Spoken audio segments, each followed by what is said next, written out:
Hi guys, Jeff Clark, Sources Apprentice. Today I want to talk about books. I haven't talked about books for a while, and books are still a pretty significant part of my business. Now, Amazon book selling has gotten a lot of attention in recent months. There's a lot of gurus talking about it because Amazon changed their policy a few months ago and made it more expensive. They raised their storage fees, changed the way they calculate storage fees, and made it more difficult, especially for the big volume sellers.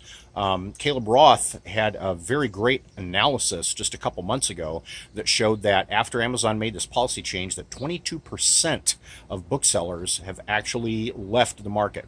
It was either 22% of booksellers or maybe the volume of books has gone down 22%. Either way, that's a pretty significant drop. Now, what that says to me, a lot of gurus are saying, oh my gosh, Amazon book selling is dead. To me, that says there's opportunity there. Right? So I'm willing to step in and take that opportunity because while this may be bad for the big mega sellers, it's great for little guys like me. One of the reasons is that I have no problem looking up pre-ISBN books, and this book sale I went to yesterday had a lot of them. So I want to show you what I got, talk about a couple titles, and teach a couple lessons. The very first lesson I'm going to teach you is one I talk about a lot, which is relationship. Because the place I went here is actually one of the very first places that I sourced when I started my Amazon book selling business. I called a small Catholic college not too far from my house, spoke to the librarian, and asked if they had any shelf pulls that they were willing to sell. She took me into a storeroom where there were racks and racks of dusty old religious books, history books, biographies. I just thought it was wonderful. Well, ever since then, she emails me every year when they do their book sale. So, I've developed a relationship there with the librarian, and that relationship has earned me thousands of dollars over the last few years. So that's my first lesson for you. Now let's look at the books. So this year, the book sale was a lot smaller than it usually is. I really didn't get a lot. This was a bag sale. So it was $2 for a paper grocery bag. I got 4 grocery bags. And then there were some textbooks here that were not part of the bag sale. These were priced $1, $3, $5. So, but I still got several of these because a lot of these, I'm listing for 30, 40 bucks, making some good money there. So like I said, a lot of these are pre-ISBN, and the ranks, some of them are higher ranks, but I don't mind higher ranks as long as I'm getting a high return. I think the highest return I've got is this one right here, Rethinking Criminal Law. The rank is about 3 million, but I listed that for 92 bucks.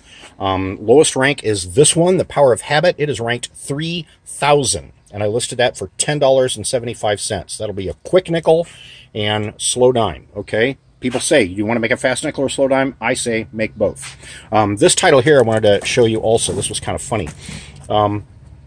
This is a compilation. Daphne du Maurier is a very famous romantic novel author from the 40s and early 50s. Well, this is a compilation book, but what was funny about this is the rank is at 750,000, and there's only 5 merchant-fulfilled sellers, and their prices range from $130 to like 900 bucks. So at first you think, Yahoo, I've got a $100 book, but it's just a novel compilation. It's not that big of a deal. So doing a little more research on Camel Camel and eBay, I decided to send this in and just price it at 25 bucks. Because those other sellers, every one of them has really high feedback. They're mega sellers, and they've just got their repricers in place waiting for somebody like me to come in and price it where it's actually going to sell.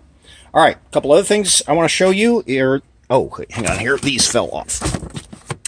This box of books right here. The reason I'm showing you this is these are rejects. Well, wait a minute, Jeff. I thought you said you looked the books up in the library. Yes, I did. But you know what? I made some mistakes. And if you guys follow me for any length of time, you know that I have no problem showing you my mistakes because I want you to learn it's okay to make mistakes in this business. Even if you've been doing this for years like I have, mistakes are going to happen. It's no big deal. All right, you just toss them and toss them in goodwill and move on, right? Focus on your wins, not just your failures. So my total bill yesterday was $21. And I've already listed all these, so I can tell you guys that my net profit after cost of goods and all Amazon fees is $725. So I am very happy that I took the time out yesterday to go to this library sale, and I'm extremely happy that I made the relationship that I did several years ago. So leave me some comments, let me know what you think, and tell me how you are making relationships in your sourcing business.